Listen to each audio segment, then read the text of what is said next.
Bonjour à toutes et à tous. Montréal matin. C'est bon matin à vous aussi. La parole de Dieu nous dit, je suis dans la joie quand on me dit, allons à la maison de l'Éternel. Et lorsqu'on lit le psaume 27, verset 4, David nous en donne la raison. David dit, je demande à l'Éternel une chose que je désire ardemment. Je voudrais habiter toute ma vie dans la maison de l'Éternel. Premièrement, pour contempler la magnificence ou bien la beauté de l'Éternel. Et deuxième raison, et pour admirer son temple. Dans la version Semeur, nous lisons, pour chercher à connaître l'Éternel dans sa demeure. Écoutons la lecture du psaume 96. Psaume 96. Chantez à l'Éternel un cantique nouveau. Chantez à l'Éternel, vous tous habitants de la terre. Chantez à l'Éternel, bénissez son nom. Annoncez de jour en jour son salut. Racontez parmi les nations sa gloire, parmi tous les peuples ses merveilles. Car l'Éternel est grand et très digne de louange. Il est redoutable par-dessus tous les dieux.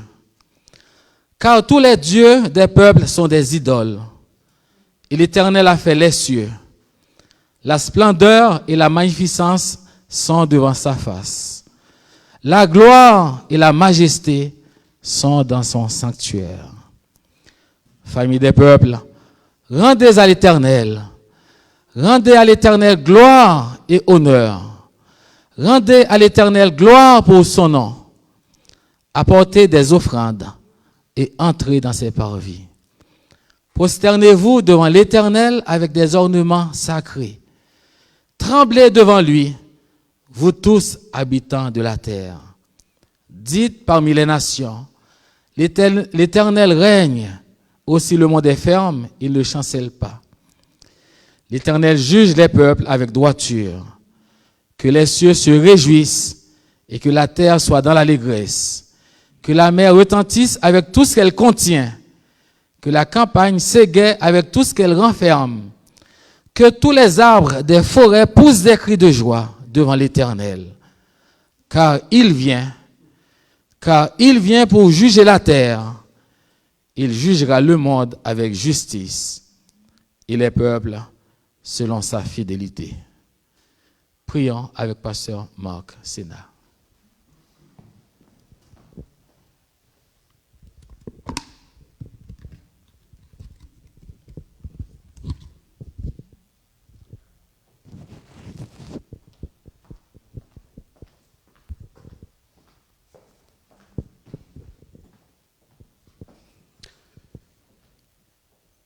Nous t'adorons, ô tendre Père, pour ta grande miséricorde envers nous. Merci de nous avoir donné la vie encore sur cette terre. Et par-dessus tout, Seigneur, nous espérons la vie éternelle en Jésus-Christ. Merci de nous avoir réunis ce matin pour pouvoir t'adorer en esprit et en vérité. Et aussi, Seigneur, pour écouter ta parole que tu as pour nous par le canal de ton serviteur. Nous te demandons, Père, de nous disposer afin que nous puissions t'adorer avec notre âme, notre cœur, tout notre corps, Seigneur. Merci pour tous ceux, Seigneur, qui sont réunis sur Facebook de l'Église et qui nous écoutent en ce moment. Nous te demandons, Père, de répandre sur eux comme sur nous tes bénédictions en abondance. Merci pour ton amour, merci pour ta fidélité. Merci pour le sacrifice de Jésus-Christ. Par lui, nous avons la vie. Par lui, nous sommes des héritiers, co-héritiers de Christ. Par lui, nous sommes un royaume de sacrificateurs pour Dieu, son Père. Seigneur, merci. Anime-nous, Seigneur, d'un bon esprit. Un esprit de sagesse, d'amour. Merci encore, Seigneur, pour le privilège que tu donnes à chacun de nous d'être là en présentiel. Nous te rendons gloire, Seigneur, pour ceux qui ne sont pas là, mais qui nous écoutent. Nous te demandons, Père, de répandre sur chacun de nous tes bénédictions, afin que lorsque nous aurons à laisser cette place, nous pouvons dire c'est bon d'être ensemble pour t'adorer. Seigneur, nous savons que toi, tu domines dans le ciel, sur la terre et sous la terre. Ta domination n'a pas de limite. Et nous comptons, Seigneur, sur ta fidélité pour que tu puisses nous sortir, Seigneur, de cette impasse. Nous comptons sur ta bienveillance. Bénis-nous, Père. Reste avec nous. Nous remettons le reste du service entre tes mains. Que tout soit fait pour te donner gloire, car tu en es digne. Dans le nom de Jésus, nous te remercions. Amen.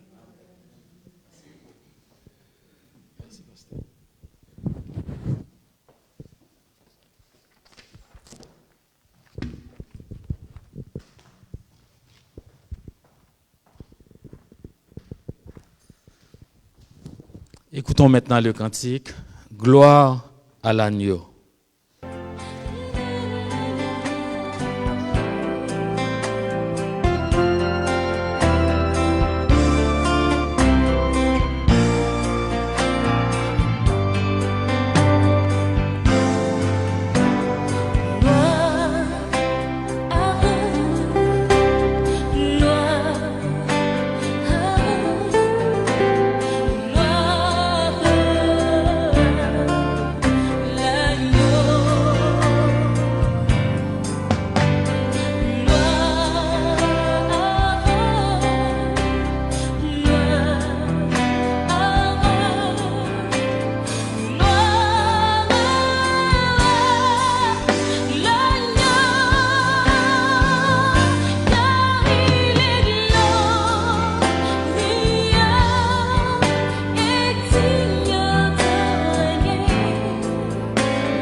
Oui, nous élevons nos voix pour l'adorer.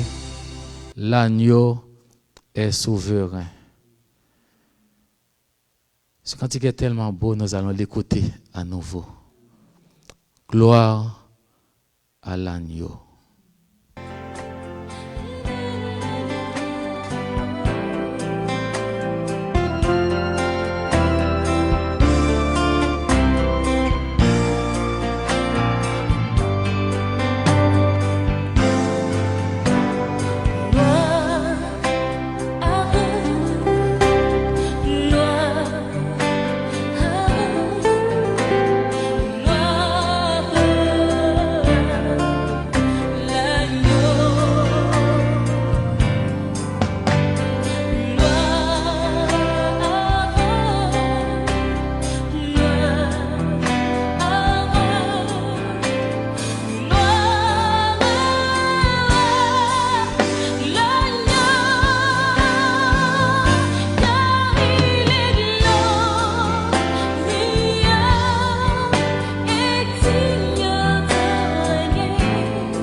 Oui, l'agneau est souverain. Avant d'écouter le deuxième cantique, célébrer Jésus, célébrer, je vais vous lire les 5 premiers versets du psaume 66. Psaume 66. Poussez vers Dieu des cris de joie, vous tous habitants de la terre. Chantez la gloire de son nom. Célébrez sa gloire par vos louanges. Dites à Dieu que tes œuvres sont redoutables à cause de ta grandeur, de ta force. Tes ennemis te flattent. Toute la terre se prosterne devant toi et chante en ton honneur. Elle chante ton nom. Venez et contemplez les œuvres de Dieu. Chantez la gloire de son nom. Célébrez sa gloire par vos louanges. Dites à Dieu que tes œuvres sont redoutables à cause de la grandeur de ta force. Toute la terre se prosterne devant toi et chante en ton honneur. Elle chante ton nom. Célébrez Jésus, célébrez.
Célébrer ce matin de tout notre cœur.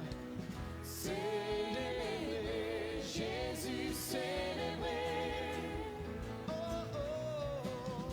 Célébrer Jésus, célébrer. Proclamons, il est vivant. Il est vivant. Il est vivant. Il vivra à jamais.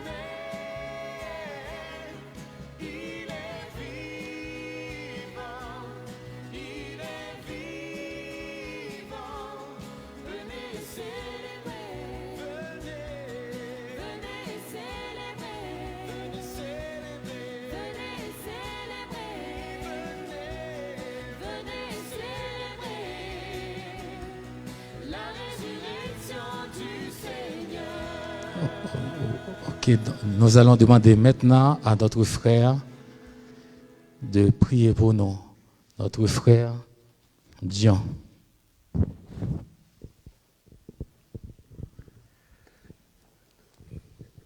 Oui, Seigneur Dieu, j'écoutais notre frère Marc, pasteur Marc, prier ce matin et qui te remerciait tellement souvent, Seigneur, dans ce qu'il disait, que je crois qu'il a dit le mot merci autant que nous sommes présents ce matin. Ça représente exactement ce que nous faisons, Seigneur. Te remercier, Seigneur Dieu, pour ce que tu es. Et on ne le dira jamais assez. Seigneur, gloire à ton nom. On te demande d'accompagner notre frère qui va nous apporter la parole. Seigneur, tu puisses le bénir, Seigneur Dieu. Et tu sais comment nous l'aimons, Seigneur, et sois avec lui, Seigneur, et accompagne-le dans le nom de Jésus. Amen.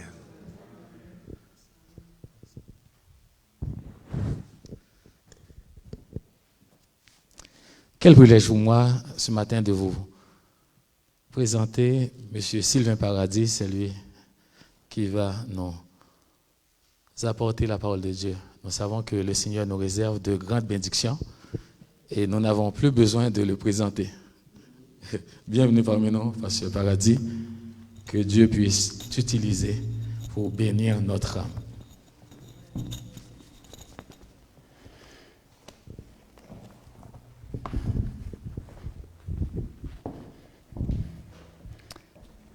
Bon matin, est-ce que vous m'entendez bien? Oui. Vous savez, une des choses que j'aime le plus quand on arrive à cette partie ici, c'est que je peux enlever mon masque.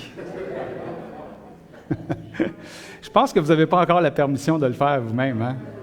Mais ça va venir. Écoutez, les nouvelles sont bonnes, là, hein? Et là, le party est presque pris au Québec, puis pourtant, on est encore confinés, on est encore avec les masques. Oui, écoutez, c'est toujours une joie. Je sais que je le dis à chaque fois, mais c'est sincère, c'est vrai.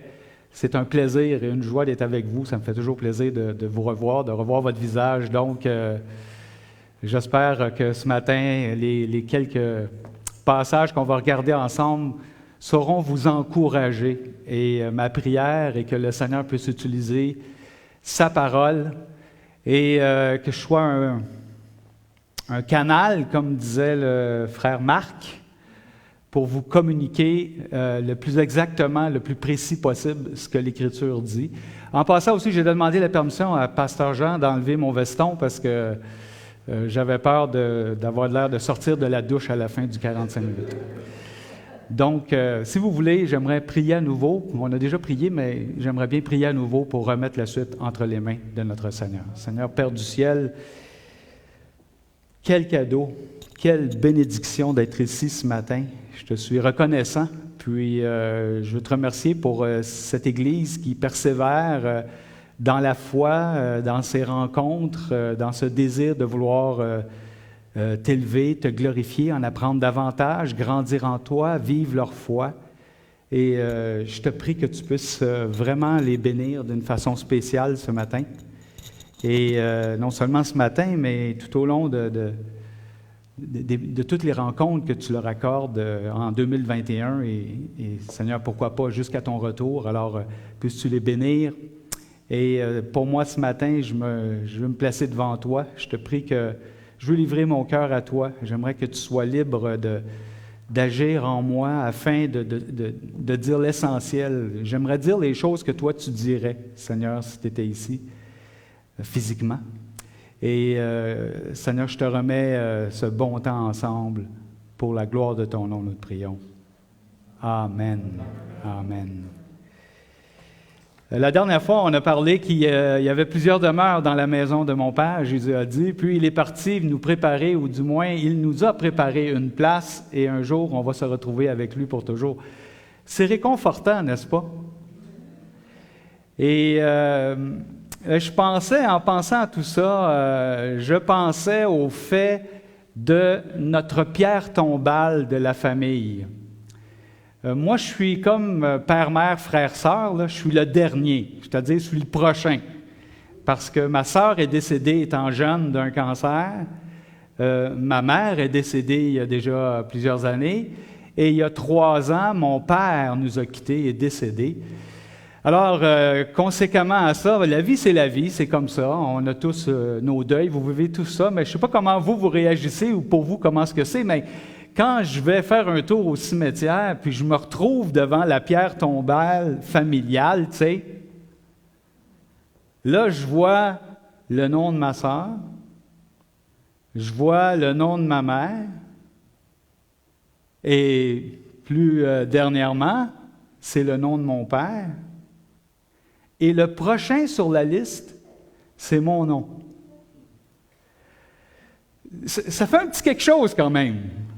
Tu vois ça, tu te dis, oh boy, je suis le next, moi, là. Ben, je suis peut-être pas le prochain de la famille qui va partir parce que personne ne sait le jour ni l'heure, le moment où ça va nous arriver. Mais en ce qui concerne ma famille proche, père, mère, frère, sœur, moi, je suis le prochain sur la liste, là. C'est mon nom qu'on va graver à cet endroit-là. Ça fait un petit quelque chose. Et c'est sûr que ma foi en Jésus-Christ me ramène et me rappelle que finalement, ce sera une étape à traverser où je vais être pour toujours avec le Seigneur. Et il y a quelques années, j'ai découvert un artiste du sud-africain. Je ne sais pas si vous le connaissez, il s'appelle Pat Berning. Et il a composé une pièce qui s'appelle « Danser ». Et en fait, l'idée, c'est qu'un jour, il va danser sur sa tombe. C'est ça l'idée. Et j'ai cru bon de vous lire les paroles. J'ai choisi les paroles les plus importantes pour vous mettre dans l'ambiance de cette chanson-là. Parce que moi, là, maintenant, si je retourne voir ma pierre tombale de la famille, ben, je sais qu'un jour, je vais danser sur ma tombe. Alors, danser. Premier couplet. Je n'ai jamais mis les pieds sur la lune. Je n'ai jamais pu voler ou danser, voler ou danser le tango, mais je vais danser sur ma propre tombe. Danser, danser encore, danser, danser, célébrer la vie, danser dans mon nouveau corps. Tel un grain qui meurt, semé dans la terre, infirme et faible, est le premier homme, mais le second homme n'est pas fait de poussière, car il peut danser sur sa propre tombe. Danser, danser encore, danser dans mon nouveau corps, célébrer la vie. Et dernier couplet. Si tu es dans les plus hautes sphères, ou même si tu vis dans les catacombes, si tu es méprisé, déprimé ou abandonné, tu peux encore danser sur ta propre tombe. Danser, danser encore, danser, célébrer la vie, danser dans mon nouveau corps. C'est pas extraordinaire, ça? Je ne sais pas si vous, c'est déjà choisi la place où vous allez être, là. Où on va vous envoyer en repos, comme on dit dans notre jargon humain. Ici repose. Mais si vous le savez, puis vous allez faire un tour, pensez qu'un jour, parce que vous avez mis votre confiance en Jésus-Christ, parce que vous croyez en lui, un jour, vous allez danser sur votre propre tombe. Parce que cela est au cœur de la foi que nous avons. En fait, la résurrection, ni plus ni moins de Jésus-Christ, et la résurrection de ceux qui ont placé leur confiance en lui. Au fait, cela est au cœur de notre foi. Il n'y a rien de plus important, en fait, parce que s'il n'y a pas de résurrection, il n'y a plus de message. S'il n'y a pas de résurrection, bien, il n'y a plus rien qui compte. Comme quelqu'un a dit, si Christ n'est pas ressuscité, plus rien ne compte. Mais si Christ est ressuscité, tout compte. Et c'est vraiment important de ne pas oublier ce qui est central dans notre foi en Christ, et que c'est la résurrection. Et ce matin, j'aimerais faire, je ne sais pas jusqu'où je vais pouvoir aller, mais on va entreprendre quelque chose ensemble, puis imaginez-vous donc que Pasteur Jean m'a fait la surprise de me réinviter pour le 29 août prochain. Alors, moi, je commence aujourd'hui. On va voir jusqu'où on va aller. Puis, si on n'a pas le temps de tout voir, On se retrouve le 29 août prochain et on verra la suite. Mais dans un premier temps, regardons le premier chapitre de l'Épître aux Corinthiens, c'est-à-dire le 15e chapitre de la première Épître aux Corinthiens, 1 Corinthiens 15, un passage central concernant la résurrection. C'est central. En fait, c'est le passage par excellence qui parle de la résurrection. Et j'oserais même dire, non seulement le passage par excellence dans l'Écriture, mais le passage par excellence dans tout ce qui a peut-être déjà été écrit concernant la résurrection. Paul écrit sa lettre aux Corinthiens pour répondre à certaines questions que les Corinthiens avaient et pour avoir un ministère vraiment d'encouragement envers eux. Donc, il répond sur des questions sur le mariage, les viandes sacrifiées aux idoles, les dons spirituels, et ainsi de suite. Et il en arrive au chapitre 15, où maintenant, il va traiter la question de la résurrection. Et c'est super important parce qu'il y avait des problèmes à Corinthe. Concernant la résurrection, à l'intérieur de l'Église, ou même dans la pensée, la philosophie de l'époque, dans cette région de Corinthe, il y avait cette philosophie, entre autres, qui disait que, oui, on croit que Christ est ressuscité, mais on ne croit pas que nous, comme chrétiens, on va ressusciter. On croit que, oui, on va se retrouver avec Dieu, on va rester pour l'éternité comme ça, mais on avait beaucoup de difficultés à reconnaître la vie du corps, le corps qui reprend vie. Le corps était plus ou moins mauvais en général. J'entre pas trop dans les détails concernant ces pensées, ces philosophies, parce que c'est compliqué, mais c'est pour vous permettre de comprendre pourquoi Paul en arrive à écrire 1 Corinthiens 15. Il veut débattre la question et démontrer toute l'importance de la résurrection. Alors, dans ce passage, il y a 3 parties. On va essayer de les regarder le plus possible. Et on va commencer par cette première partie. J'ai choisi de la placer à cet endroit-là. Et je vous invite à aller au verset 14, où Paul démontre toute l'importance de la résurrection. Pour nous aider à mieux saisir la résurrection, si on veut une définition de la résurrection, c'est le passage physique de la mort à la vie. Et si on regarde les mots grecs, un peu pour comprendre, je ne suis pas un spécialiste en grec, mais on le retrouve dans les dictionnaires et dans ce qu'on voit. Mais si on regarde les mots grecs, on voit la résurrection, c'est se lever, se tenir debout. Ressusciter aussi veut dire se réveiller du sommeil, apparaître. Vous voyez l'idée? Alors, danser sur sa tombe, c'est qu'un jour, tu vas te réveiller et tu vas être ressuscité, tu vas te lever debout sur ta tombe et tu vas danser, selon Pat Berning. Donc, la vie future est rendue possible par la résurrection. La résurrection aussi veut dire que tout ce que Jésus a promis tient toujours. Ça signifie ça. La résurrection, en résumé, est la clé de tout. S'il n'y a pas de résurrection, il n'y a pas de vie future. Et Paul l'exprime dans cette partie, et je vous invite à aller au verset maintenant. On peut dire, à partir du verset 12, Paul pose une question. Il y a 3 questions en particulier que Paul soulève dans ce passage. En voici une.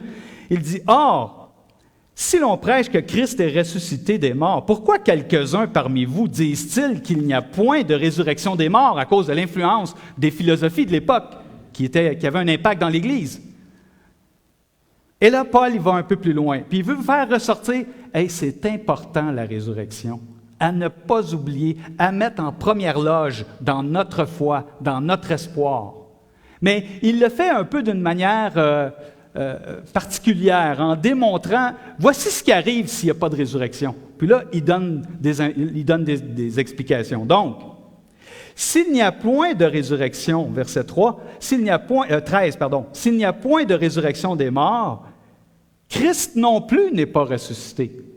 On ne pourra pas affirmer que si on ne ressuscite pas nous, Christ non plus n'a pas pu ressusciter. Verset 14, et si Christ n'est pas ressuscité, notre prédication est donc vaine.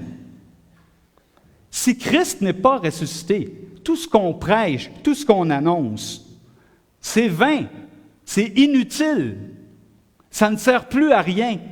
Et ça va loin, hein? L'idée de vain, c'est inutile, sans but. C'est comme si Paul disait, votre foi sert à rien, elle est nulle s'il n'y a pas de résurrection. Et même, il dit un peu plus loin, il se trouve même que nous sommes de faux témoins à l'égard de Dieu, puisque nous avons témoigné contre Dieu qu'il a ressuscité Christ, tandis qu'il ne l'aurait pas ressuscité. L'apôtre Paul dit, on est des menteurs. Si Christ n'est pas ressuscité, on est des menteurs, puis on est des menteurs à l'égard de Dieu, dans le sens que Dieu n'a pas ressuscité Christ, puis nous, on est en train de vous dire qu'il l'a ressuscité. Ça va pas bien, là. Ensuite,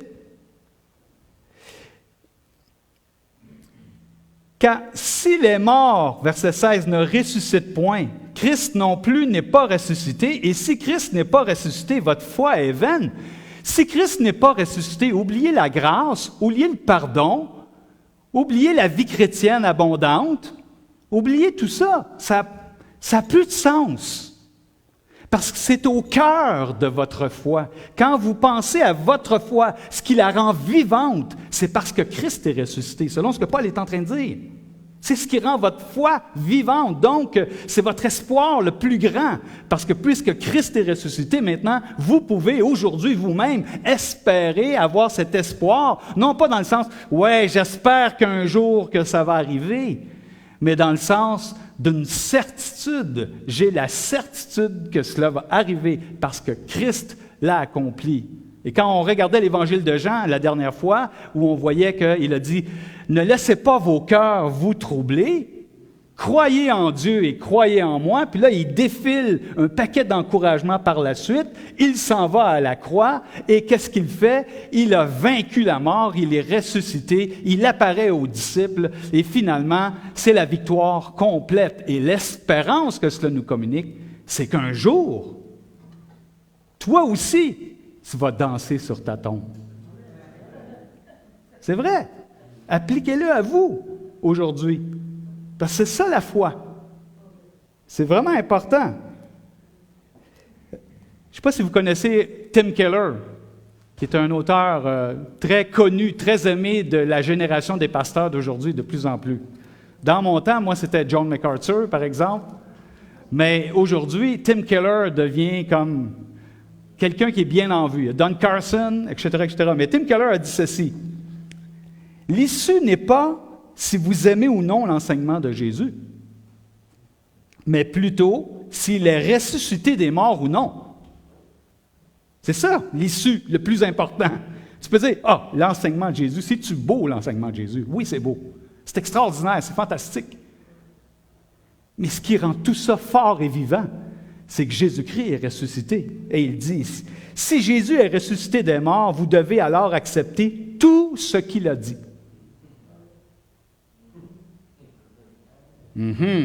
Comme j'entends, hein? Ça fait réfléchir. S'il n'est pas ressuscité des morts, alors pourquoi se préoccuper de tout ce qu'il a dit? Il n'est pas ressuscité des morts. Pourquoi s'en préoccuper? S'il n'est pas ressuscité des morts, qu'est-ce qu'on fait ici? On perd notre temps. Non, mais rentrons chez nous, allons magasiner, faisons du sport, profitons du soleil. Si Jésus n'est pas ressuscité, notre foi est nulle, est vaine, on n'a pas vraiment de raison d'être.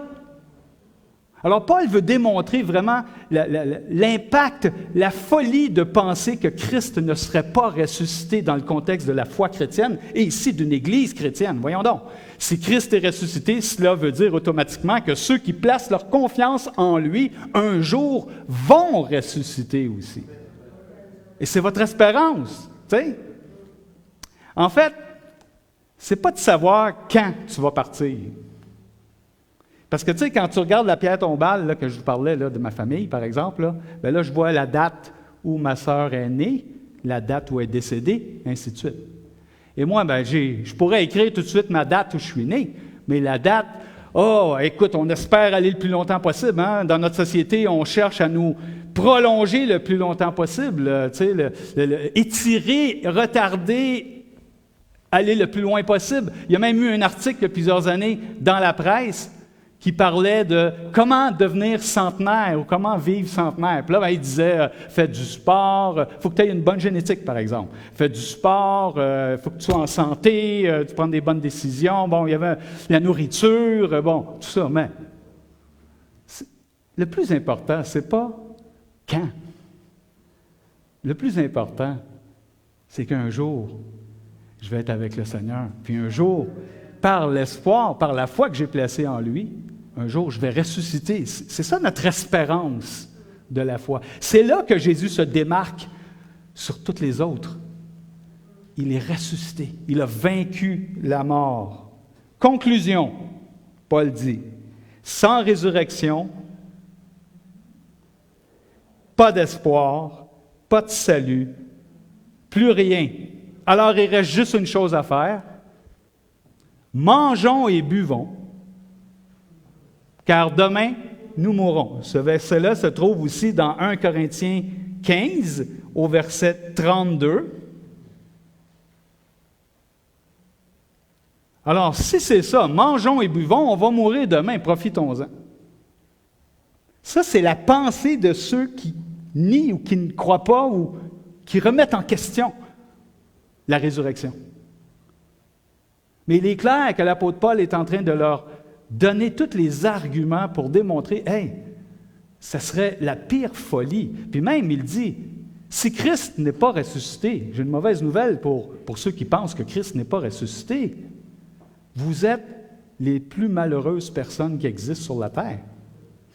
C'est pas moi qui le dis, c'est Paul qui le dit au verset 19. Si c'est dans cette vie seulement que nous espérons en Christ, nous sommes les plus malheureux de tous les hommes. Ça n'a pas de sens.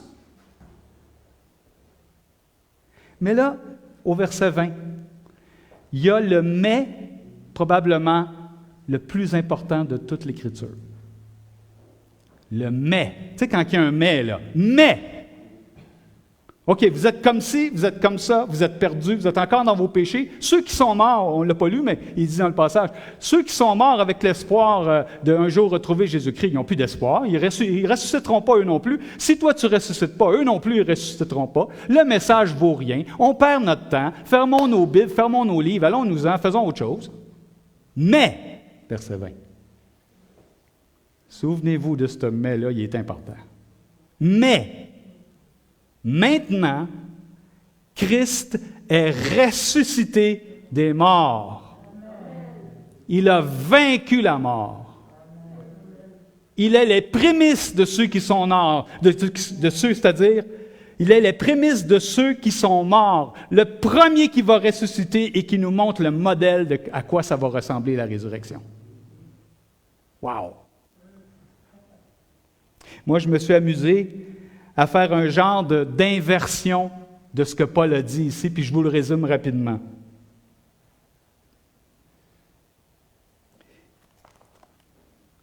Puisque Christ est ressuscité, cela confirme hors de tout doute que les morts vont ressusciter aussi. Puisque Christ est ressuscité, non seulement votre foi est véritable, mais en plus, vous n'êtes plus dans vos péchés, car Christ les a pardonnés complètement. Et par conséquent, tous ceux qui ont cru et qui sont déjà passés par la mort sont sauvés pour l'éternité et vont ressusciter eux aussi. Puisque Christ est ressuscité, nous avons l'assurance de cette vie future avec le Seigneur et, attachez-vous bien, nous sommes les plus heureux de tous les hommes. Pourquoi nous sommes les plus heureux de tous les êtres humains? Pourquoi on devrait dégager ce bonheur, cette joie? Parce que notre vie n'est pas limitée aux 50, 60, 90 années qu'on va vivre ici. Mais notre vie va se poursuivre jusque dans l'éternité parce que Christ est ressuscité. On va le voir probablement, je ne sais pas si on va avoir le temps d'aller jusque-là, mais juste pour la parenthèse, au cas où il y a il y en a qui se posent la question. Oui, mais tout le monde va ressusciter. Alors, comment comprendre ça? Bibliquement parlant, tout le monde va ressusciter, qu'on ait la foi ou non. Mais on ne ressuscitera pas de la même façon, avec le même résultat, on va le dire ici. Et si on a le temps aujourd'hui, on verra ce que Paul dit dans sa conclusion du chapitre pour nous démontrer tout le fruit de cette résurrection, qu'est-ce que ça va donner. Mais pour l'instant, Christ est ressuscité. Verset 20, 1 Corinthiens 15, 20, là, le verset, souvenez-vous, si vous ne vous souvenez pas de tous les mots, ce n'est pas grave, mais souvenez-vous du mot « mais ». Christ est ressuscité. Christ est ressuscité. Merci Seigneur. Dans cette deuxième partie maintenant, ce que Paul va faire, il va démontrer que Jésus-Christ est réellement ressuscité. Il va mettre les faits. Je ne sais pas, peut-être que je pourrais mettre ça ici. Est-ce qu'on peut aller avec la prochaine? OK, l'importance. Voilà. Vous voyez ça? La clé du message de l'Évangile. Ah non, on est rendu là. OK. Non, on est rendu aux faits. Pardon. Le cœur de l'Évangile. Maintenant, si on va au début du chapitre, j'ai choisi de prendre cette portion de cette façon-là pour qu'on puisse saisir. Je veux aller dans un survol, je ne veux pas aller trop en profondeur, parce que juste ce chapitre-là pourra faire l'objet d'une étude complète. Pardon? Prends mon temps? Et ça, c'est rare qu'on me dise ça, là, tu sais. C'est rare qu'on me dise ça. C'est pour ça que je n'ai apporté plus que d'habitude. Hein? J'ai dit, peut-être que Jean va dire, let's go, mets-en plus. OK. Chapitre 15, maintenant, si on regarde cette partie. Et c'est Paul parle, en fait, il va établir les faits de la résurrection pour nous démontrer que, regardez la source, là, d'où ça vient. Premièrement, il dit, je vous ai enseigné avant tout. Non, mais c'est pas peu dire.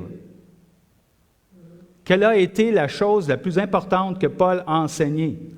Et j'oserais dire ce matin, on a l'Écriture, regardez tout ce qu'on peut regarder, tout ce qu'on peut enseigner dans l'Écriture. Une vie n'est pas suffisante pour tout étudier. Mais s'il y a une chose qu'on a besoin de savoir, avant tout, dit l'apôtre Paul, le docteur de la loi converti, qui a été un outil extraordinaire dans les mains du Seigneur pour nous expliquer la foi de l'Évangile.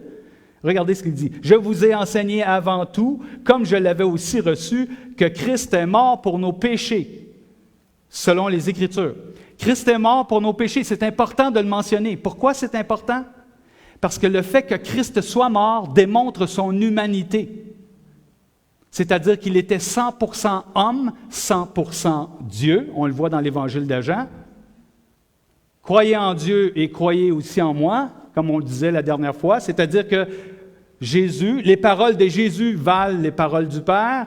Donc, croire en Dieu, croire en Jésus, c'est comme si ça revient à la même chose. Jésus se met au niveau de son Père lui-même, l'égal de Dieu. Bon, bref.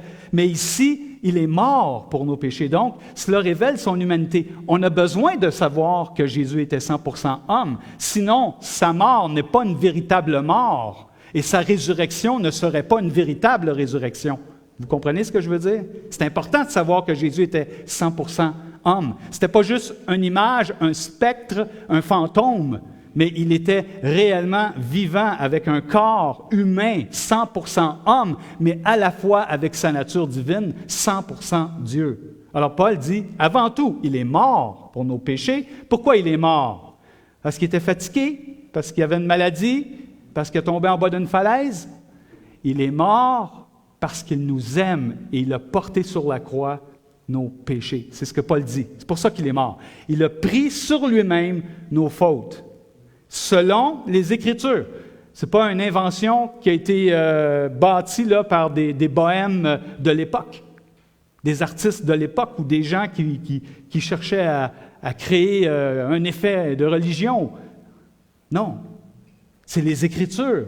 Si on avait le temps, on pourrait aller voir les Écritures dans l'Ancien Testament, Ésaïe 53. On pourrait regarder le psaume 16 aussi, où nous voyons ce psaume qui est appliqué à David et où il est écrit qu'il ne verra pas la corruption. Et c'est un lien direct avec la résurrection de Jésus. C'est repris par Pierre dans Acte 2 aussi. Bon, bref. On pourrait aussi aller lire dans Job 19 quand il dit « Je sais que mon Rédempteur est vivant et que je le verrai quand ma peau sera détruite.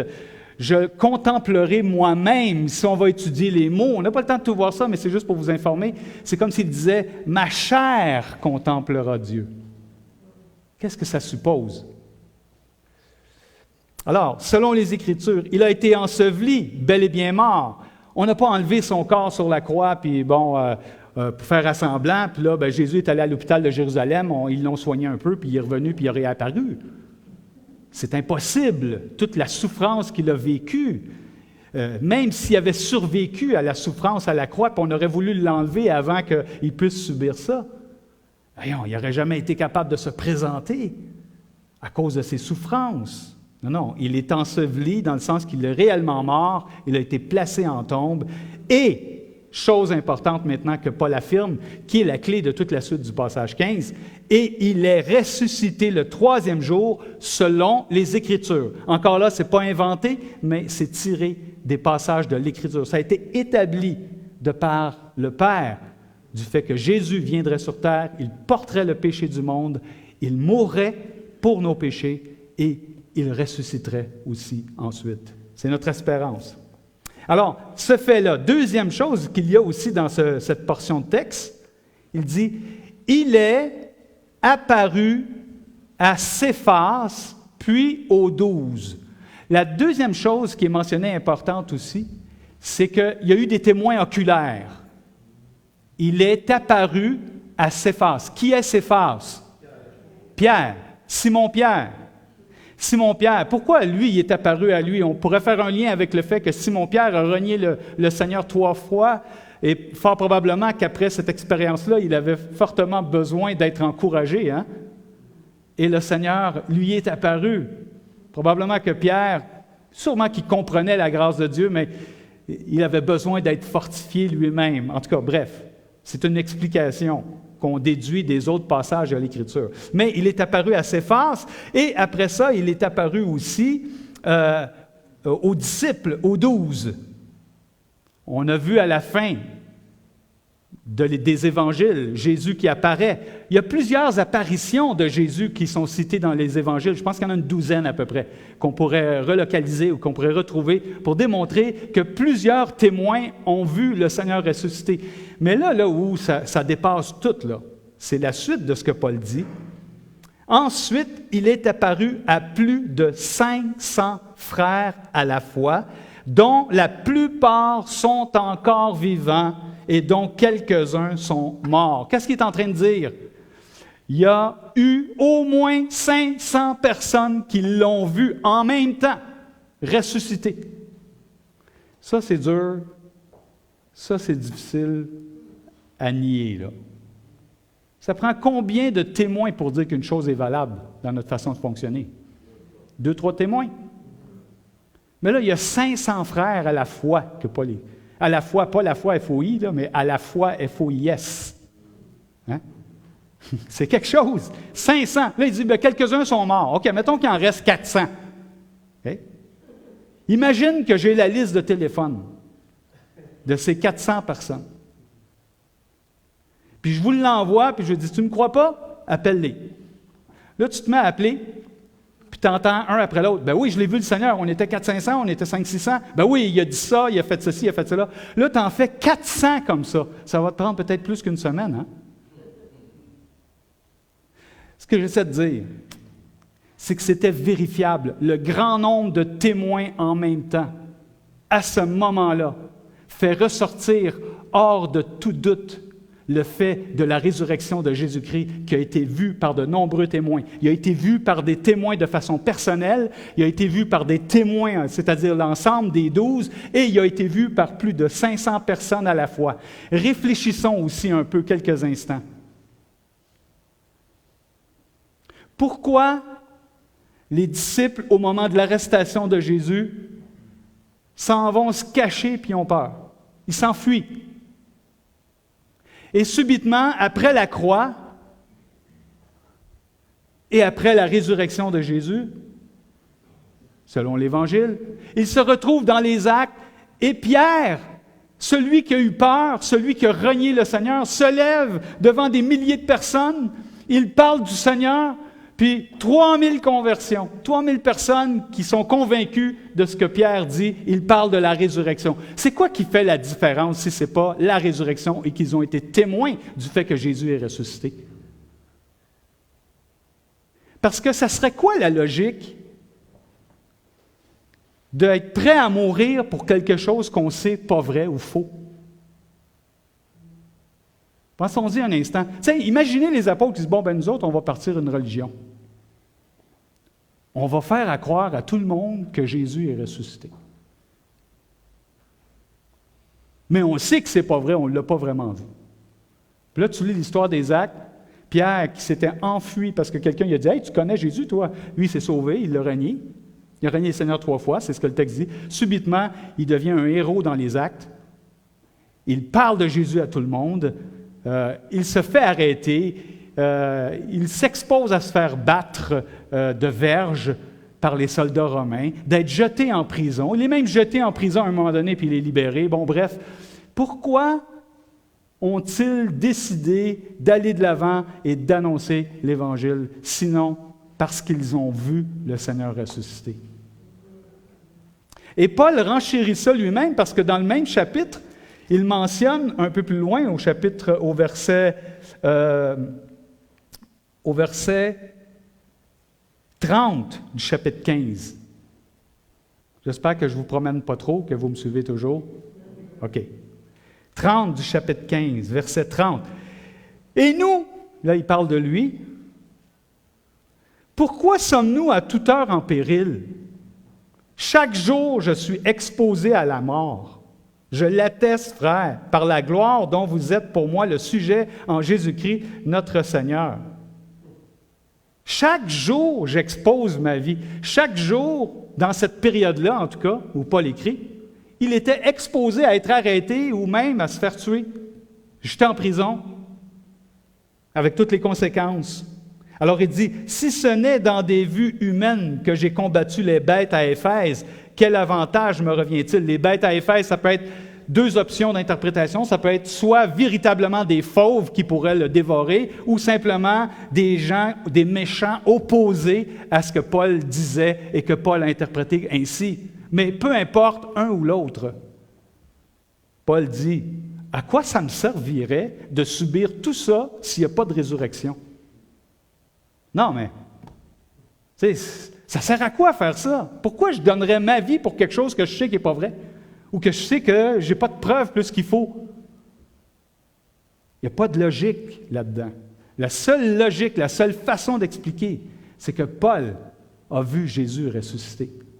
La seule façon d'expliquer le courage des disciples, c'est que les disciples ont été témoins, ont vu Jésus ressusciter. Il n'y a pas d'autre explication. Pourquoi personne n'a écrit, après l'Épître de Corinthe, personne n'a écrit un livre pour dire les mensonges du christianisme? On a vérifié, c'est pas vrai que les 500 personnes ont vu Christ ressusciter. On ne trouve pas ça nulle part. En tout cas, c'est des déductions, je suis conscient de ça, mais les faits sont là dans l'Écriture. Paul est en train de le démontrer. Et c'est dans ce contexte-là qu'il dit, mangeons et buvons, car demain nous mourrons. Ne vous y trompez pas, les mauvaises compagnies corrompent les bonnes mœurs. Qu'est-ce qu'ils veulent dire? Si tu es toujours sous l'influence de gens qui ne croient jamais à la résurrection puis qui s'en foutent un peu, ça va avoir un impact, peut-être sur les choix de vie que tu vas faire. Ça a un impact. En fait, la résurrection de Jésus-Christ, non seulement nous donne de l'espoir, non seulement nous donne le courage de vivre. C'est comme le dépliant que je vous parlais. Tu t'en vas en vacances, puis tu vois le dépliant de où est-ce que tu t'en vas en vacances. Mais là, imagine là, que c'est toutes dépenses payées, tout est organisé, tout va être correct. Un jour, tu vas être avec le Seigneur, puis ça va être la perfection. On pourrait l'expliquer ainsi. Là. Mais si tu ne crois pas à ça, qu'est-ce que ça peut changer dans tes choix de vie? Ou si tu crois à la résurrection, on va le dire plutôt comme ça. N'est-ce pas que ça devrait influencer aussi vos choix de vie, vos valeurs de vie? C'est quoi vos valeurs?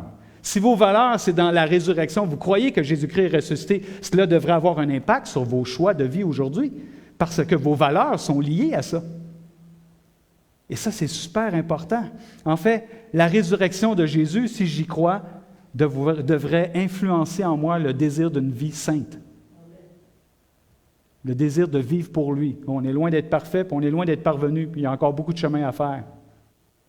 Mais ça devrait nous inspirer à désirer le suivre, lui plaire, l'aimer et nous attendre à lui. Inspirer une vie sainte. Revenez à vous-même, dit-il, comme il est convenable, et ne péchez point, car quelques-uns ne connaissent pas Dieu à votre honte. Est-ce que c'est possible que quelqu'un qui ne croit pas du tout à la résurrection ne connaît pas le Seigneur? L'apôtre Paul est en train de dire, c'est important de s'examiner, de se regarder, puis de voir où est-ce qu'on est vraiment. Tu sais, tu veux danser sur ta tombe, j'espère, un jour. Mais si le Seigneur revient avant, c'est correct, peut-être qu'il n'aura pas de tombe. Mais si un jour tu dois partir, ce qui fait la différence, c'est toute la foi en Jésus-Christ. Paul démontre dans une première partie l'importance de la résurrection. Paul démontre maintenant dans cette deuxième partie les faits de la résurrection. Il reste une troisième partie, mais là, j'hésite vraiment, Pasteur Jean. T'es sérieux? Parce que là, je ne sais pas ça fait combien de temps je roule, mais il me semble que ça fait un bout, là. Je peux continuer? Tout le monde est d'accord? OK. Mais normalement, j'ai jusqu'à quelle heure?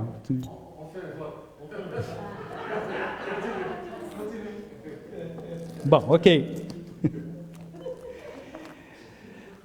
Alors maintenant, on en arrive à la troisième partie. Quelle heure? 30? OK. Ça se peut que je finisse avant, par exemple. J'espère que vous ne m'en voudrez pas. Je portais à dire, comme la dernière fois, on se fait venir un lunch, puis donc, tant qu'à continuer. Maintenant, la troisième partie. Un résumé. Première partie, c'est l'importance de la résurrection. Paul en amène le fait clair de l'importance. Deuxième partie, Paul amène aussi le fait de la résurrection, les faits, la preuve de la résurrection.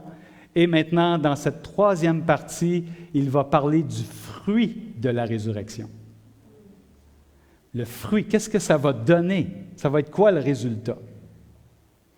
Et pour y arriver, il répond à deux questions. Je vous disais qu'il y avait 3 questions dans la lettre aux Corinthiens, c'est-à-dire le chapitre 15. On a vu tantôt la question de Paul quand il dit « Pourquoi quelques-uns parmi vous disent-ils qu'il n'y a point de résurrection des morts? » Alors, tout ce qu'on vient regarder, c'est comme si Paul répond à cette question-là. Maintenant, il y en a 2 autres questions où il dit au verset 35, « Mais quelqu'un dira, comment les morts ressuscitent-ils? » Première question. Deuxième question, « Et avec quel corps revient-il? » Deuxième question. La question n'est pas posée par quelqu'un qui a soif d'avoir plus de connaissances nécessairement. La question est posée un peu de façon ironique. Et elle soulève la pensée de certaines personnes dans l'Église qui remettaient en doute la résurrection des corps. Alors, on pose la question comme dit, « Ouais, si c'est vrai de bord, là, comment ça va se faire? » Parce qu'on ne comprend pas trop comment ça se fait, cette affaire-là. Où il dit, puis en plus, on va avoir l'air de quoi? C'est des questions beaucoup plus de gens qui remettent en doute. Mais Paul va y répondre d'une façon magistrale, claire. Il répond à ces 2 questions. On va prendre la première question. Il va utiliser 3 exemples dans la première question pour faire son point, pour démontrer son point. Première question. Comment la résurrection se fera-t-elle? Comment est-ce possible? Premier exemple, c'est l'exemple de l'agriculture. Regardez ce que Paul dit. Verset 36. « Insensé ». Ça commence bien. Certaines versions ont réfléchi un peu. Réfléchissez là, un instant. Là. Ce que tu sèmes ne reprend point vie s'il ne meurt. Réfléchissez un peu. Ce n'est pas parce que tu ne comprends pas comment ça se fait que Dieu n'a pas la puissance de le faire. Dieu a la puissance de le faire. Réfléchis un peu, c'est ce qu'il dit. Tu ne comprends pas comment ça marche? OK, ça se peut. Est-ce qu'on comprend tout? Non. Mais ça ne veut pas dire parce qu'on ne comprend pas, qu'on ne sait pas comment ça fonctionne, que Dieu n'a pas la puissance de le faire. Et là, il emploie l'exemple d'une semence. Une petite semence de rien du tout, qui n'a pas d'apparence, qui est dans une forme initiale, mais cette semence, dans cette forme initiale, écoute, tu as déjà semé sûrement, il y a des semences, ça a-tu l'air insignifiant des fois, là, tu sais? Tu regardes ça, là, tu sais, hey, j'ai semé du gazon hier, tu sais. Je manque de foi un peu si le gazon va pousser. Ben, je me suis fait manger, en tout cas, une partie. J'ai mis de la terre toute. Mais honnêtement, là, je mettais la semence, puis j'ai mis ça un peu partout où je me disais, boy, c'est supposé pousser, tu sais. Ouais. Ça a l'air que oui. Écoute, ils en vendent dans toutes les pépinières, c'est sûrement vrai, là, tu sais, c'est sûrement bon. Mais j'en doute un peu. On va voir. Peut-être que je vous en parlerai au mois d'août. Quand je reviendrai, mais en tout cas, apparence aussi insignifiante, dans sa forme initiale, cette semence doit mourir pour retrouver sa forme finale. Si elle ne meurt pas, elle ne peut pas récupérer sa forme finale. C'est ce que Paul est en... C'est comme ça que ça marche dans l'agriculture. C'est un exemple que tout le monde connaît, on peut dire. Et il dit par la suite, ce que tu sèmes, c'est-à-dire, et ce que tu sèmes, ce n'est pas le corps qui naîtra, c'est un simple grain de blé peut-être, ou d'une autre semence. Puis Dieu lui donne un corps comme il lui plaît, et à chaque semence, il donne un corps qui lui est propre. Donc, il y a différentes semences, différentes formes, plus ou moins belles ou d'apparence ordinaire, mais mon ami, quand tu mets ça en terre, puis tu arroses ça, puis tu prends soin de ça, une couple de semaines après, tu vois sortir des affaires extraordinaires. Extraordinaires. Et j'ai trouvé cet exemple-là sur Internet pour vous aider à visualiser ce que ça veut dire, la puissance de Dieu. Vous connaissez sûrement ces exemples, mais ça nous fait juste un rappel. Je vais demander à notre... si vous pouvez mettre la prochaine. Voilà. Voici la graine d'un séquoia. La graine de couleur brun foncé mesure 4 à 5 mm de long pour une épaisseur de 1 mm avec 2 ailes brun-jaune de chaque côté. Hein? C'est-tu beau, ça? Hey, tu vois ça dans ton jardin, tu mets le pied dessus, tu penses que c'est une bébite qui va manger tes fleurs? Mais regardez ce que Dieu fait avec cette graine de séquoia qui mesure 4-5 mm. Prochaine diapo. Il atteint habituellement une hauteur de 50 à 85 mètres pour un diamètre de 6 à 8 mètres. L'espèce le plus imposant, c'est le General Sherman dans le Parc national Séquoia des États-Unis, haut de 83 mètres pour une circonférence de 30 mètres, un volume de 1400 mètres cubes et une masse estimée à 2100 tonnes. Là, si tu coupes ça puis tu vas te faire du bois pour te chauffer puis ton foyer, tu en as pour... Juste pour vous donner une idée. Prochaine diapo.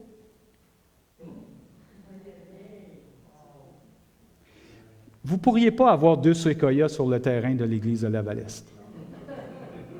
Mais vous pourriez remplir la salle de graines de séquoia jusqu'au plafond. Il y aurait peut-être des centaines de milliers de séquoias qui pourraient sortir de là. Mais voyez-vous la puissance de Dieu? Alors, Paul est en train de leur dire, regardez ce que Dieu fait avec une petite semence insignifiante. Puis vous autres, parce que vous ne comprenez pas, vous pensez que Dieu n'est pas capable de le faire. Voyons. Deuxième exemple qu'il utilise, c'est l'exemple des espèces humaines. Et là, il dit, puis, verset 39, « Toute chair n'est pas la même chair, mais autre est la chair des hommes, autre est celle des quadrupèdes, celle des oiseaux, celle des poissons. » Pensez-y. Il y en a qui volent, il y en a qui marchent, il y en a qui nagent. Tu sais? On n'est pas tous faits de la même façon. Les espèces ne sont pas tous de la même façon. Si on parle de façon biologique, on dit on a l'espèce humaine, mais tu as l'espèce des oiseaux, tu as les insectes. Tu sais? Je veux dire, un éléphant, c'est un éléphant, une fourmi, c'est une fourmi. C'est clair qu'ils n'ont pas la même génétique. C'est clair que c'est une espèce propre, mais pourtant, Dieu les a créés tous les deux. Il a la puissance de faire ça. Un poisson, certains, eux, ils ont besoin de l'eau, mais sors-les de l'eau. Il ne vivra pas vieux. Tu sais. Pourquoi? Parce que Dieu a la puissance de créer toutes sortes d'espèces différentes dans des contextes différents. Et les bagages génétiques de un ne sont pas comme les bagages génétiques de l'autre. Et c'est ce qui fait que Dieu est tout-puissant. Arrêtez de penser que Dieu n'est pas capable de le faire parce que vous ne comprenez pas. Regardez la semence, regardez les espèces qu'il y a dans la création, les quadrupèdes. Il y en a qui marchent à 2 pattes, il y en a qui marchent à 4 pattes. Et le troisième exemple qu'il emploie, c'est l'exemple des corps célestes. Et là, il dit, il y a aussi des corps célestes et des corps terrestres, mais aussi l'éclat des corps célestes, autre que celui des corps terrestres. Verset 41, « Autre est l'éclat du soleil, autre est l'éclat de la lune, et autre l'éclat des étoiles. Même une étoile diffère en éclat d'une autre étoile. » Alors, il est en train de dire, regardez tous les corps célestes qui existent. Regardez la lune, par exemple, qui n'est pas une étoile, on l'a compris plus tard, mais le soleil est une étoile, il a toute son intensité. Et là, nous, on regarde les étoiles, mais on a l'impression parfois c'est des étoiles, c'est peut-être des planètes, je ne sais pas. Je connais pas, je ne suis vraiment pas un expert en astronomie, c'est une science qui nous dépasse, en tout cas qui me dépasse. Mais on sait par contre que les étoiles n'ont pas toutes la même forme, ils ne brillent pas toutes de la même façon, ils sont à des distances différentes. Donc, l'éclat des corps célestes est même différent. T'sais. Voyons, si c'est comme ça, Paul dit, vous pensez que Dieu n'est pas capable de faire ressusciter un corps? Tu sais, parce que la question, c'est de se dire, tu sais, je me fais incinérer, par exemple, ou je me fais enterrer, puis 1000 ans plus tard, je reviens à la vie, selon la résurrection. Comment on va faire pour rassembler tous ces atomes-là? Comment ça se fait? Là? Tu sais, tu dis, c'est pas logique, pas capable d'expliquer ça, là. Alors, Paul dit, c'est pas d'être logique, c'est de comprendre la puissance de Dieu. Que Dieu est capable de le faire à cause des arguments que je viens de vous donner. On a encore le temps pour aller plus loin, Pasteur Jean? Oui, OK. Alors, pardon? On veut plus s'en aller. Ah. Verset 42. Ainsi en est-il de la résurrection des morts. Et là, Paul va donner 4 caractéristiques de la résurrection des morts pour ceux qui ont placé leur confiance en Jésus-Christ.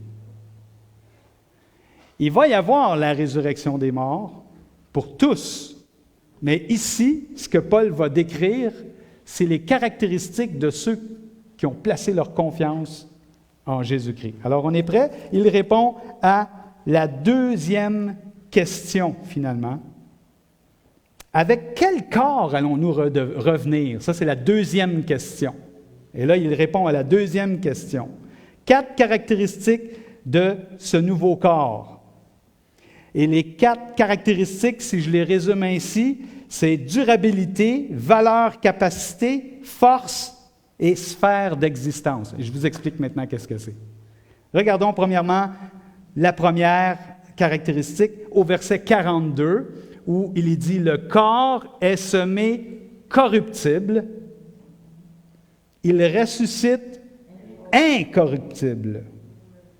Corruptible veut dire, littéralement on pourrait dire, périssable, sujet à la détérioration. On pourrait l'expliquer comme ça, éventuellement à mourir. Le corps est semé corruptible. Alors, dès la naissance, ce processus de vieillissement du corps s'enclenche, de sorte que certains d'entre nous sont plus avancés que d'autres, mais on s'en va tous à la même place. Hein? On va tous arriver à la même place. Donc, cela n'enlève en rien à notre nature qui est corruptible. Ecclésiaste 3,20 dit ceci, « Tout a été fait de la poussière et tout retourne à la poussière. » Le but d'emballer les morts avec un linceul était de retarder la détérioration du corps le plus longtemps possible, mais c'est une question de temps. Ça va vite, là. Même les momifications égyptiennes, avec tout ce qu'on faisait pour prolonger, essayer d'étirer la présence du corps, ne résistent pas à sa corruptibilité. Alors, il y a une date d'expiration, finalement. Tu as une date d'expiration. Tu savais ça? Meilleur avant. Tu sais, quand tu vas à l'épicerie, là, je ne sais pas comment vous faites ça, mais tu sais, OK, meilleur avant, non, lui, je ne le prends pas. Bien, je sais qu'il y a des aliments qui sont encore très bons après, mais en ce qui nous concerne, meilleur avant, ça veut dire après, tu es mort. Il y a une date d'expiration, mais on ne sait pas quand. On a toute notre date et on ne sait pas quand. Mais l'idée, c'est qu'on est périssable. Dans notre cas, on va dire, on va être meilleur après. Meilleur avant, mais nous, meilleur après. Pourquoi? À cause de la deuxième partie. Il est semé corruptible, il ressuscite incorruptible. L'idée d'incorruptible, c'est indestructible, immortel. Le mot était employé comme titre honorifique de la royauté, décrivant le caractère de Dieu. Incorruptible, qui ne sera jamais détruit. Immortalité, incorruptibilité, inaltérable, qui ne change pas. Et ici, dans 1 Corinthiens 15, il est employé pour ceux qui vont ressusciter, ceux qui ont placé leur confiance en Jésus-Christ. Alors, imagine, tu sais, quand tu te regardes dans le miroir le matin, là, puis là, tu te dis, mon ami, j'ai donc bien de l'air fatigué le matin. Il y a une ride de plus, il y a des cheveux qui sont partis. Tu sais, puis là, les plus jeunes, vous autres, ça ne vous touche pas. Vous dites, nous autres, ça ne nous touche pas. Là, je vois les 3 jeunes là-bas, là, eux autres, là, ça ne nous touche pas. Sauf que rappelle-toi que tu as été bébé. Hein?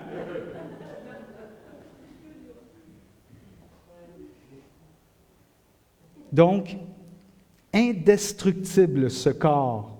Ce corps sera indestructible, immortel pour l'éternité.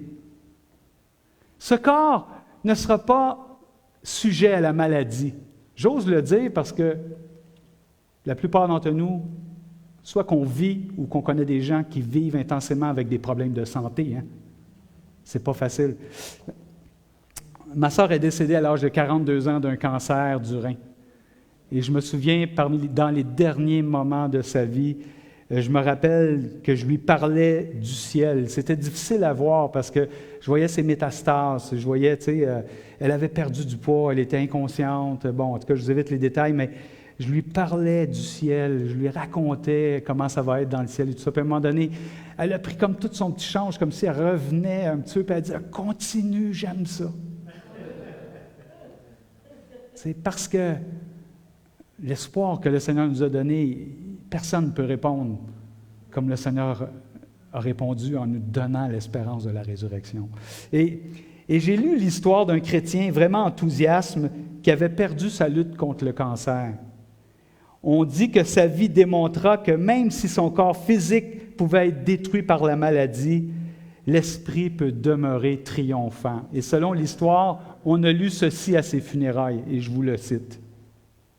On a distribué ce poème. « Le cancer est si limité, il ne peut paralyser l'amour.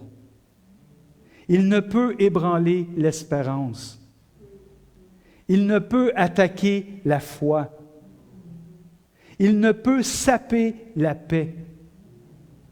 Il ne peut détruire la confiance. Il ne peut tuer l'amitié. Il ne peut chasser les souvenirs. Il ne peut faire taire le courage. Il ne peut envahir l'âme. Il ne peut raccourcir la vie éternelle. Il ne peut éteindre l'esprit. Il ne peut amoindrir la puissance de la résurrection. C'est l'espoir que le Seigneur nous donne, qu'un jour, notre corps sera indestructible. Écoutez, ça a de l'air science-fiction, cette affaire-là, quand on parle de ça. Mais c'est écrit. C'est ce que Paul écrit en même temps qu'il démontre les preuves de la résurrection, en même temps qu'il nous démontre l'importance de la résurrection. Le voilà maintenant qui nous parle du fruit de la résurrection pour ceux qui ont confiance, qui ont mis leur confiance en Jésus-Christ.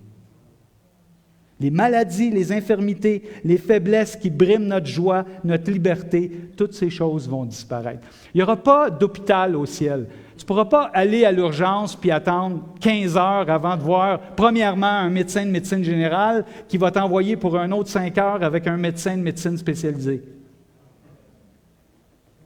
Ça n'existe pas au ciel, un hôpital. Pourquoi? Parce que lorsqu'on va être transformé selon ce que Paul dit ici et qui parle de la résurrection, notre corps va être incorruptible. Wow! Maintenant, deuxième partie, j'ai encore quelques minutes. Verset 43, « Il est semé méprisable, il ressuscite glorieux. » Méprisable et ressuscite glorieux. Méprisable, c'est dans le sens que le potentiel de notre corps a été comme amoindri à cause de notre éloignement du Seigneur lui-même. Le potentiel a été amoindri. Quand il dit semé méprisable, le mot a rapport avec la valeur et le potentiel, dans le sens de déshonneur, car à cause du péché, le potentiel du corps a été réduit. C'est comme si notre potentiel pour servir le Seigneur a été réduit. Mais à la résurrection, comme il est dit, le corps a été semé méprisable, il ressuscite glorieux. Il aura toutes les composantes parfaites pour glorifier le Seigneur. Il aura toute l'apparence, les composantes, les capacités maintenant pour mettre au profit ce qu'il nous accorde dans ce corps glorieux pour le servir. Et pour servir qui? Lui, à sa gloire. Wow! Notre corps glorieux sera perfectionné pour servir et pour glorifier le Seigneur. Wow! C'est vraiment beau. Maintenant, troisième caractéristique. Attendez, où je suis? Ah oui, 43. Il ressuscite. Il est semé infirme, il ressuscite plein de force. L'idée de infirme, c'est l'idée de faiblesse aussi. Notre corps a été affaibli aussi par le contexte du mal, du péché et de la chute aussi. Tout se tient finalement. On parle de la chute où le péché est entré dans le monde, selon ce que la Bible dit, et les hommes en ont été atteints, les êtres humains dans leur totalité en ont été atteints, et à cause de ça, le corps a été rendu faible. Il a perdu sa force. Il est sujet à tomber en tentation. Notre corps a des limites, des faiblesses, pas seulement faibles au niveau physique, mais aussi au niveau de notre résistance aux maladies, au mal, à toutes sortes de choses. Donc, la moindre, même petite bactérie peut nous transformer, peut changer notre corps, peut nous atteindre. Moi, j'ai un cousin, à l'âge, il avait une 50aine d'années, il marchait nu-pied, il s'est coupé le pied, puis malheur à lui, malheureusement, une bactérie aurait, selon l'explication médicale, une bactérie est entrée, personne n'a vu ni connu, elle s'est logée au cœur et il est mort quelque temps plus tard. Tu sais, une petite chose qu'on ne voit pas, invisible. Ça peut tout changer parce que notre corps est vulnérable, il est faible. Il n'a pas cette capacité de résister à tout ce qui pourrait l'attaquer, l'atteindre.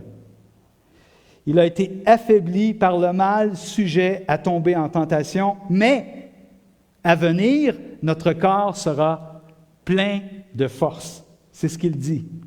Une puissance non seulement qui transforme le cœur, mais une puissance qui transforme aussi nos corps.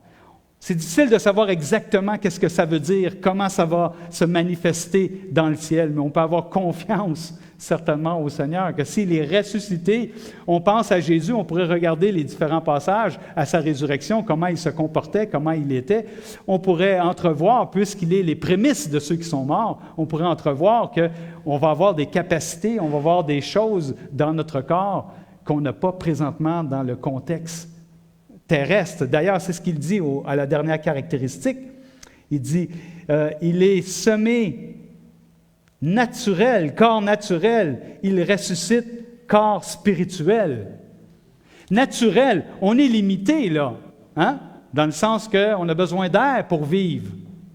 Je ne peux pas t'envoyer sur la planète, sur la Lune, en petite chemise d'été, te me promener un peu et de regarder qu'est-ce que ça a l'air le paysage là-bas. Pourquoi? Il n'y a pas d'oxygène. Tu as besoin d'avoir tout ce qu'il faut pour pouvoir explorer ces planètes qui ne sont pas constituées de la même façon que la nôtre. La nôtre a été constituée. Bon. La nôtre a été constituée de façon à ce que nos corps aussi puissent être en harmonie. On est limité par le temps, par l'espace, veut pas, hein? On est d'accord. Notre corps se fatigue, il faut arrêter, il faut se reposer. Mais il va ressusciter spirituel. Principalement, il ne sera pas limité par le temps et l'espace.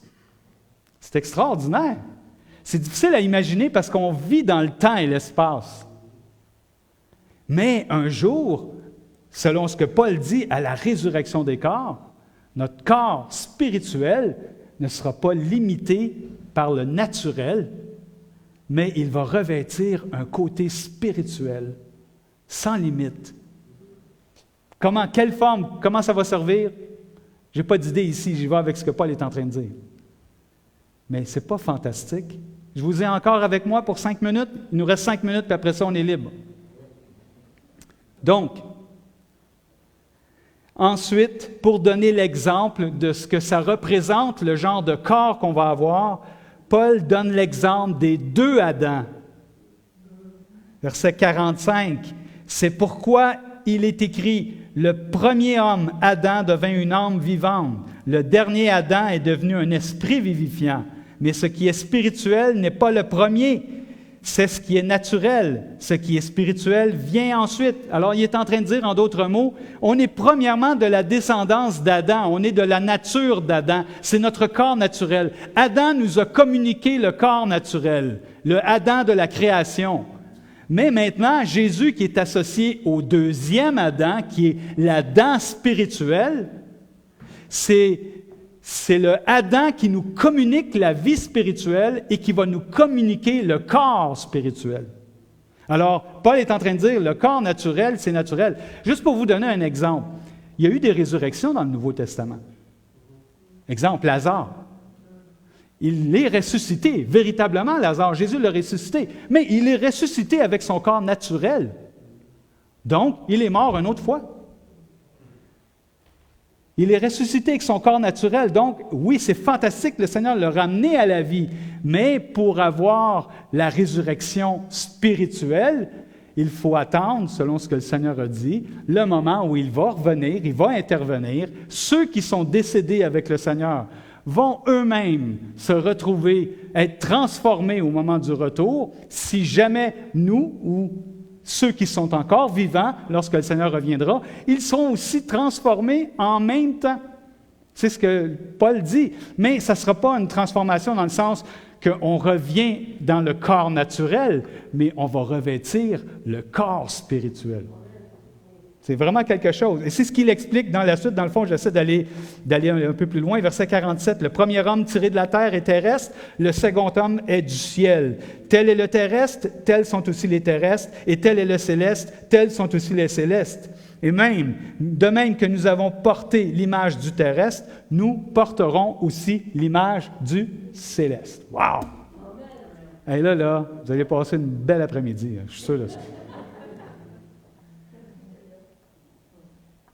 Ce que je dis, frère, c'est que la chair et le sang ne peuvent hériter le royaume de Dieu et que la corruption n'hérite pas l'incorruptibilité. Il est impossible de se retrouver devant Dieu tel quel. On meurt sinon.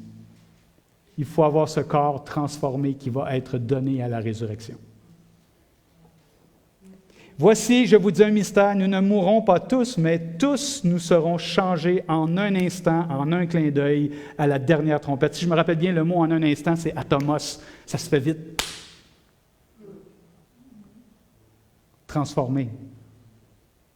Hey. Là, il y en a qui vont dire, c'est de la science-fiction, cette affaire-là. Où est-ce qu'il a pris ça? Non, c'est Paul qui a écrit ça il y a 2000 ans. Je répète ce que Paul dit, le plus fidèlement possible. La trompette, en un instant, en un clin d'œil, à la dernière trompette. Bon, je pourrais continuer avec la trompette. La mort a été vaincue, finalement. Paul conclut. La mort a été vaincue, savez-vous comment? Jésus-Christ est ressuscité et vous allez ressusciter. Alors, il conclut avec le fameux verset 58 que la plupart des gens connaissent, probablement ici dans cette salle. « Soyez fermes, inébranlables, travaillant de mieux en mieux à l'œuvre du Seigneur, sachant que votre travail ne sera pas vain dans le Seigneur.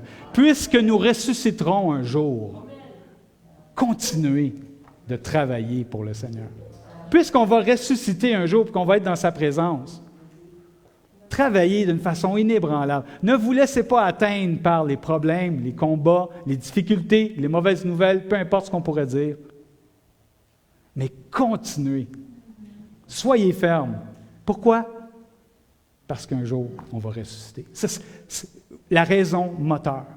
Oui, le Seigneur nous demande de le faire. Oui, le Seigneur a fait ça. Puis, oui, on a à cœur ça. Mais la raison centrale de ce passage ici, si on se fie à tous les passages, les versets, le contexte immédiat, c'est la résurrection de Jésus-Christ.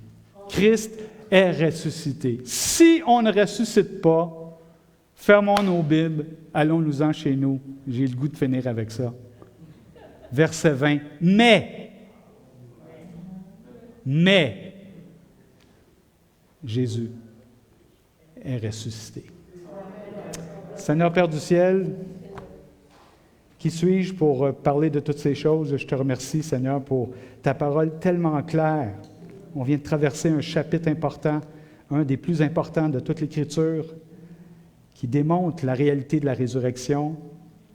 Ah, Seigneur, merci pour l'espérance que tu nous donnes. Ceux qui placent leur confiance en toi, ils pourront un jour danser sur leur tombe, comme dit cet auteur, ce chanteur chrétien.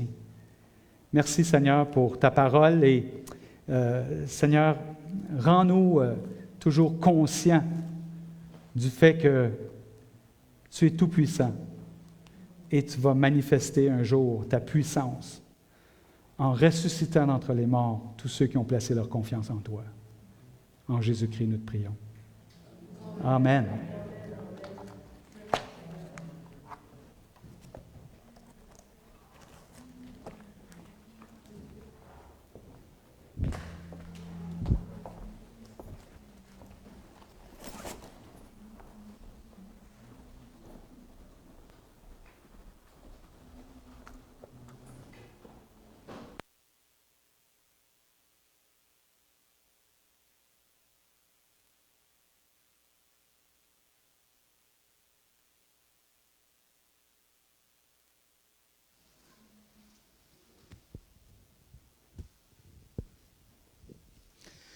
Nous remercions le Seigneur qui a utilisé son serviteur pour nous parler encore de la résurrection, pour nous rappeler que nous serons ressuscités avec Christ.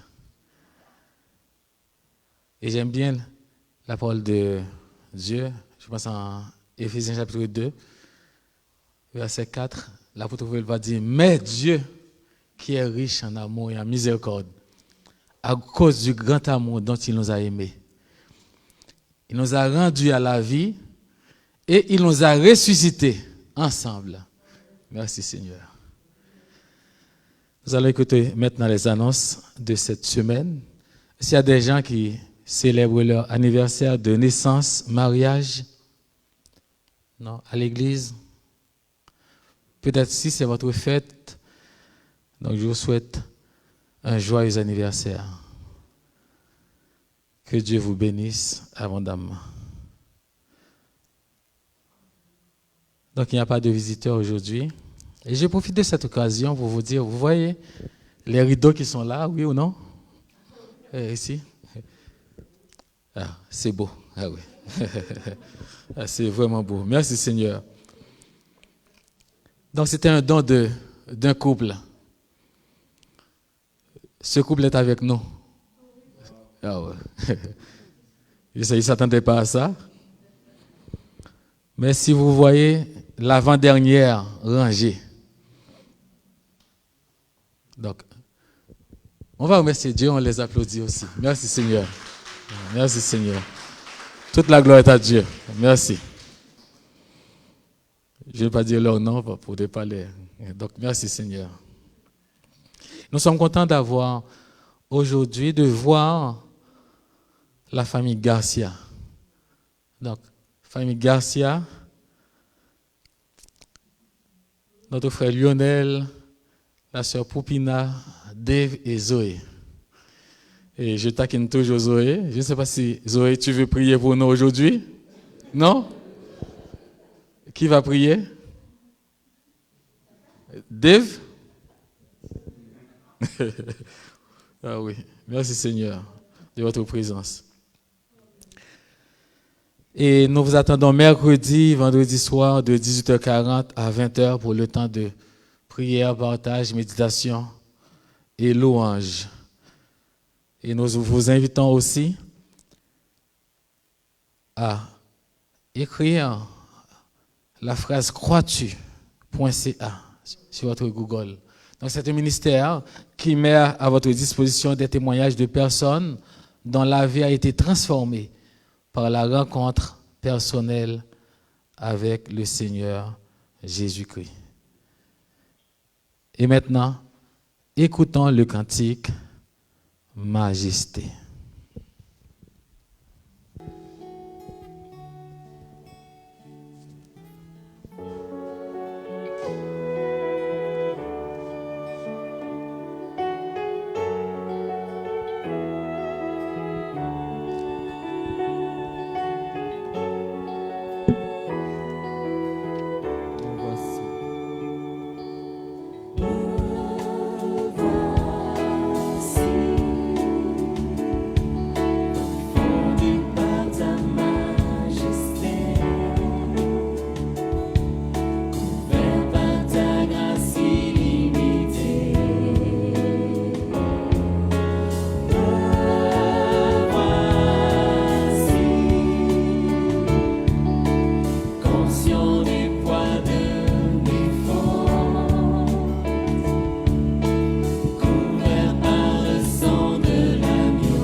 Je vous demande de vous lever et j'invite mon frère Lionel Garcia à nous faire la prière finale, s'il te plaît.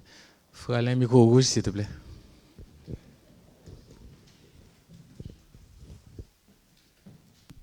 Je vais prier à la place de Dave et de Zoé.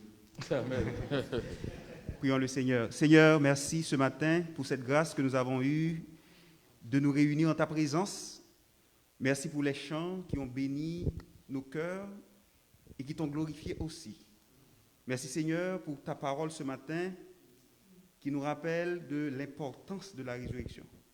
Tu nous rappelles que l'œuvre du salut ne se limite pas seulement à ta mort. C'est vrai que tu es mort pour nos péchés, mais ça continue jusqu'à ta résurrection. D'ailleurs, tu nous as rappelé ce matin que si Christ n'est pas ressuscité, notre foi est vaine. Accorde-nous la grâce de nous en souvenir chaque jour pour que nous ne mettons pas notre espérance dans ce monde qui passe, mais nous mettons notre confiance en toi, en toute espérance de la vie éternelle que tu nous promets, dans l'espérance certaine qu'un jour nous allons danser sur nos tombes. Merci Seigneur de nous rappeler également que la résurrection, ce n'est pas une histoire pour faire dormir les enfants. C'est un fait validé. Le tombeau est réellement vide. En dépit de toutes les calomnies, personne n'a pu produire le corps. Et les disciples sont devenus plus confiants pour annoncer l'évangile du salut. Accorde-nous la grâce, Seigneur, de savoir que c'est un fait. Et parce que c'est un fait, nous aussi, nous allons ressusciter.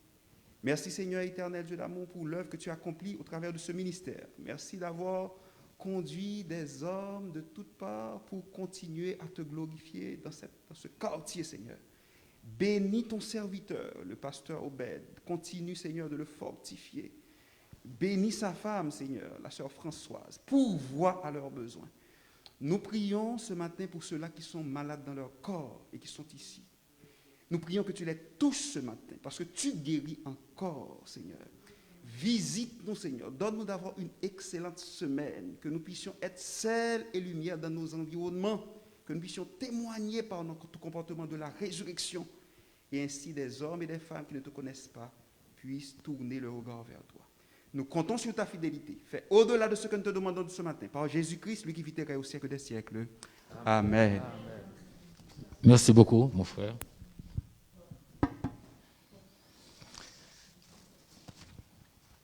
Et merci beaucoup d'avoir été avec nous ce matin pour cette célébration. Et vous qui nous suivez via le Facebook de l'Église baptiste évangélique, et vous qui êtes ici, je vous souhaite une agréable semaine sous la protection de notre Sauveur et Seigneur Jésus-Christ. Donc, il y a 2 paniers, un avant et un arrière. Recevons la bénédiction. Je vous lis les versets de Jude 24 et 25. À celui qui peut nous préserver de toute chute et nous faire paraître devant sa gloire irrépréhensible et dans l'allégresse. À Dieu seul, notre Sauveur, par Jésus-Christ notre Seigneur, soit gloire, majesté, force et puissance dès avant tous les temps, et maintenant, et dans tous les siècles. Amen. Bon dimanche, bonne semaine, que Dieu vous bénisse. Amen.